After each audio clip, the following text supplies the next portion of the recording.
Welcome to gINT and Google Earth Integration e-seminar. My name is Untitled and I'm a Senior Advisory Application Engineer in Bentley Systems. Google Earth is becoming an increasingly popular tool, and gINT has always been so we decided to integrate the two. In today's agenda, we're going to cover requirements for integrating gINT and Google Earth, basic gINT and Google Earth publishing, as well as advanced gINT and Google Earth publishing via automating and customizing it. The estimated time for this seminar is around 20 minutes. I'm going to start off with history of Google Earth very briefly. Google Earth is a virtual globe map and geographic information program, originally called Earth Viewer 3D, created by Keyhole Incorporated, a company acquired by Google in 2004. There are three different flavors of Google Earth. A free version for personal use, Google Earth Professional for business purposes, that can import GIS data such as shapefiles, geotiffs, and so on, high-resolution imagery up to 4800 pixels, measurement tools, and so on. And finally, Google Enterprise, that includes both Earth and maps for business use and organizations with heavy-duty GIS needs. As for Google Earth requirements, system and graphic card requirements are met by most of today's computers, but please take a closer look at legal and privacy issues, and not to use a free version for business purposes. Also, users and companies occasionally hit the wall by trying to use Google Earth, frequently related to firewall and firewall problems. So please visit Google Earth Help website and take a look at it, explore it, and ask for help your IT department. As for gINT requirements, it's very simple. Google Earth capability was added to the gINT version 8.2. At the same time, this is the latest version, and that's the only requirement on the gINT side. Let's start first with the user approach, or basic publishing. Under additional modules Google Earth, there is a Google Earth setup command that calls for this dialog box. In this dialog box there are three tabs: Main, Label and Description, and Icon. In first tab, Main, user has to select Table with data. In this case, this is point table. This table has to hold all information for publishing in Google Earth, such as latitude and longitude. So we have to select fields in that table that represent lat and long. Lat and long can be shown either in decimal form or text form, or it can be split in degrees, minutes, and seconds. Next, we select field with icon label. In this case, this is point ID. So point ID represents either borehole, concentration test pit, or any other point data on the map. Next, we select field with icon label color, which tells us that every icon can have different color. And field with icon description, very important. This is basically a label that is going to show next to the icon. And in the last tab, Icon, we select field with icon, which again tells us that every point ID can have different icon, and field with icon color, so we can color each icon with different color. Finally, we go to the viewpoint IDs in Google Earth dialog box. Here we are basically creating KML file and Google Earth folder name. KML file is a file that is read by Google Earth to display information in Google Earth. Some other programs can read KML files as well. So you can create one KML file per project, or maybe you can save all your projects in one KML file and display them all in Google Earth. So let's see how that looks in the demo. Here is one example of gINT project ready for Google Earth publishing. Basically, it is based on a sample project that you can download for free from our website. So first I'm going to go to the additional modules, Google Earth Setup. Here, first I have to select Table with Data. In this case, this is point table. This table has to hold information for latitude and longitude, as we have it here. So I have to select these two fields. Then I go to the Label and Description tab. Now I have to select field with point ID names. So this is point ID field. Then I select icon label color. We have icon label color field. It's obviously that we can color different point IDs with different colors. And then we have a field with icon description. In this case, this is Google Earth whole description. So this is a memo field, which means that it can hold multiple pieces of information in multiple rows.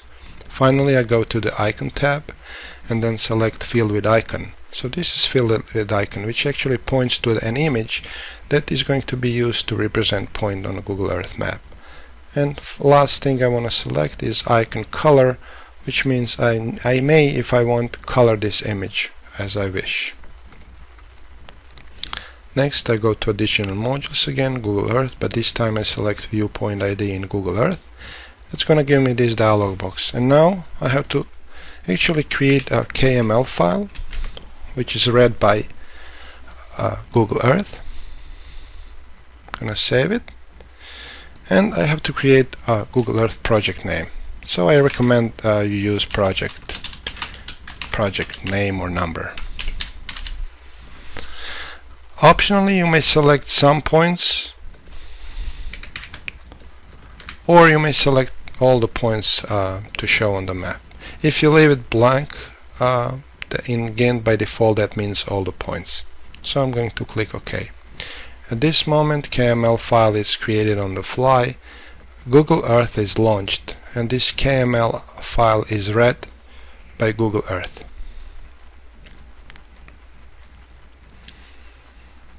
So now we can see our borehole locations. If I click on borehole, it's going to give me this information pulled from that field that we assigned. We can see that different point IDs can have different colors. We can see that point labels can have different colors than points themselves. We can expand this, and then we can see a project folder, and this project folder holds all these boreholes and other tests. So basically you can have multiple projects here, maybe all your projects in your company, and show on one map.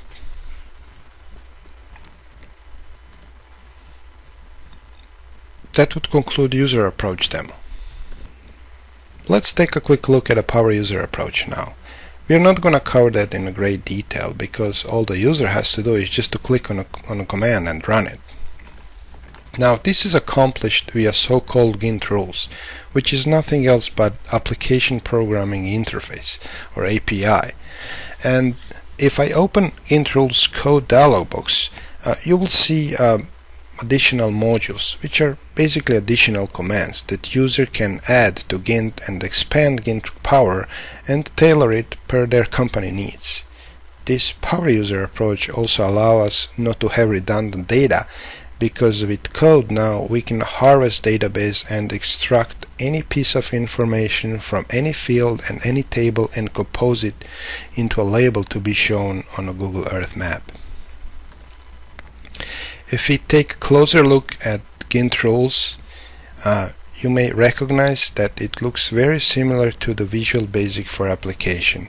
So if you've done any VBA programming in the past, you will feel like home. Very often companies collect their coordinates in state plane coordinates or some other coordinate system, not in as lat and long, but you can even create a gINT rule to convert coordinates from and to lat and long.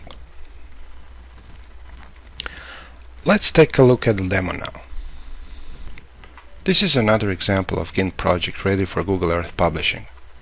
This time, however, it looks much simpler.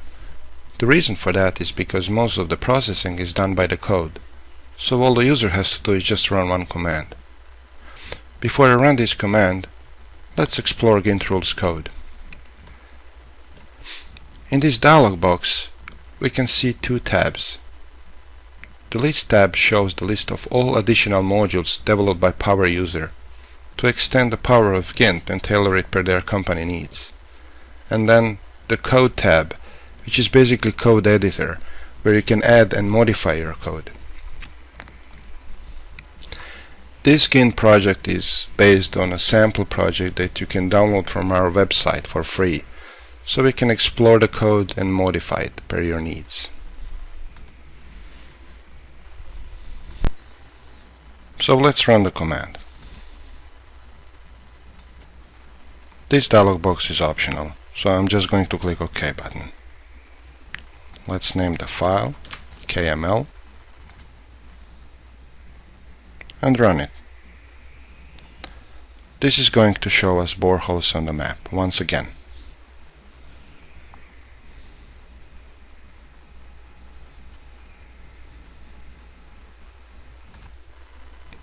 Okay, let's observe the differences as compared to the user approach. If I click on the point, I still get the information. This time, however, information is harvested from the database, from different fields, different tables, rather than pulled from one single field. That means also no redundant data. Observe the hyperlink. It's PDF. If I click on it, I'm getting a boring log. This boring log can be published either on internet and publicly accessed, or on extranet restricted by the password and targeted to the clients only. Observe photos. This is our Santa Rosa office, Sonoma County, California, but of course it can be core samples, field equipment, test bit, or any other interesting information in the field.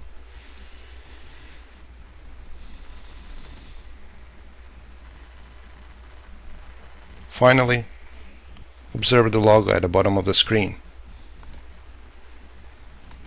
That can be your company logo. Okay, that brings us to the end of the Power User Approach demo.